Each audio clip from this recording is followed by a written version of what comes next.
Hello বন্ধুরা, আজকে একটা নতুন খাবারের ভিডিও নিয়ে চলে এসেছে। প্রথমেই দেখিয়ে দিলাম 1 গ্লাস জল, আর তারপরে যে গরম গরম ভাত, আর এটা হচ্ছে গরম ভাত করেছি। তারপরে লতিটা কালো জিরে ফোড়ন দিয়ে করেছি, আর ওইদিকে আলু চচ্চড়ি, আর এই দেখেন আলু চচ্চড়ি, আর এই আজকে মাংস রান্না করেছি।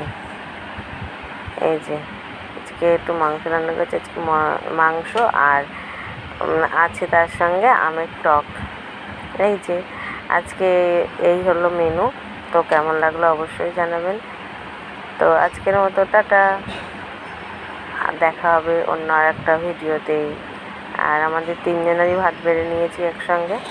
তো তো চলুন, টাটা, বাই বাই।